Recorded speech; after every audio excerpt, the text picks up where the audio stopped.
katroka ny amin'ny valora riva fotoana ny fampahalalam-baovao manolotra ny araba dia kolafinaritra tompoko vavy manasanao anaraka ny fampahalalam-baovao hatramin'ny farany tontolo politika dia ny fiafarana ny andro izay nanatanterahana ny fiaonana teo amin'ny solotena ny Ankolafikery efatra sy ny ray aman-dreny ampanavy eo anivon'ny FFKM eo ihany koa ny fanehoan-kevitry ny minisitra misahana ny fifandraisana amin'ny androm-panjakana makasika ny raharaham-pirenena amin'izao fotoana izao ny tontolon'ny fandriampahalemana dia ny zavaniseho tena kadikely lafiteny tokatrano iray no nisy nanafika ny alina teo manasanao anaraka ny fampahalalam-baovao hatramin'ny farany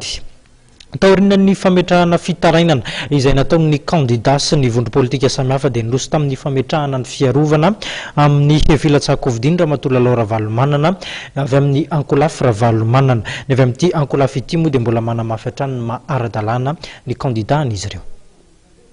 Io no nametraky ny antota taratasy fiarovana amin'ny filatsahan-kovidiny Ramatoa Laura Valomanana amin'ny fifidianana filoham-pirenena ny Ankolafy Ravalomanana tetsy amin'ny birao fiasan'ny CES tetsy amin'ny HCC Ambodany no nametrahana izany. Ny tsy fipetrahana enim-bolana farafahakeliny eto Madagasikara mialohan'ny daty fisokafan'ny fametrahana ny taratasy filatsahan-kovidiny no anisan'ny teboka voalaza matetika fa tsy feno ny kandida Laura Valomanana. Ny Ankolafy Ravalomanana dia manana fanazavana entina namafisana ny maharadalàna amin'ny filatsahan-kovidiny ny vady filoha teo aloha. Ramatoa Laura Valomanana efa indro nangataka hiverina teto tsy nahazo miverina teto nefa voalaza ny lalàna iraisam-pirenena sy ny lalàna malagasy fa ny teratany amina firenena anankiray dia mahazo mivezivezy malalaka amin'ny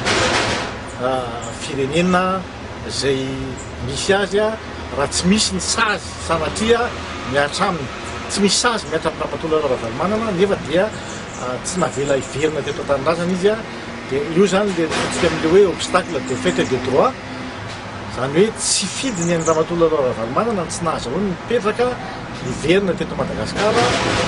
efa tao anatin'ny efa-taona izy nefa naniry niverina fa tsy afaka niverina fa voafarany teo izy zany vao afaka niverina hoe namangy ny reniny Jerysalama ka izay zany dia mametraka mazava tsara fa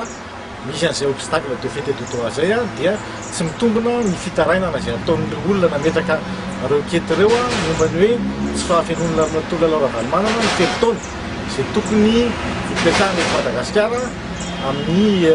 resaka hoe enim-bolana mialohan'ny datin'ny farafametrahana ny dossier de candidature izay ny zavatra ngeda be zany napetraka ny mémoire en défense alefanay any amin'ny CES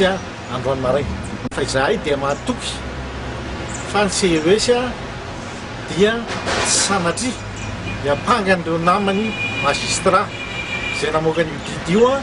ka moka didy hafa indraiky. Everiny filohan'ny antoko AMF 3FM kosa fa tsy tokony hisy ny teritery ary tokony fanapa-kevitra voalanjalanja no avoakan'ny CES. Toko izay nefa fa tsy dia ireo izay sanatria matahotra ny handreseny neny eo fividianana ny premier tour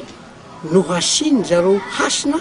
dia zareo CES vaovao ary inono eko fa ireo olona ireo dia tsisy karazana tery politika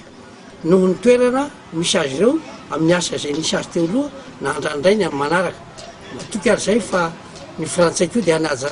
hanaja izay fiandranam-pirenena malagasy zay ka tsy hitsabatsabaka amin'ny raharaham-pirenena eto Madagasikara raha sanatria moa ka tonga amin'ny zavatra tsy ampoizina fanapahan-kevitra terena ireo olona ao amin'ny CES ireo dia tsy hampilamina ny raharaham-pirenena zany. Andraisana araka izany na ho raisy ny fitsarana manokana misahana amin'ny fifidianana na tsy ny fiarovana ny filatsahan-kovidiny Ramatoa Laura Valomanana izay avy amin'ny Ankolafy Ravalomanana napetraka androany tetsy amin'ny Amboda.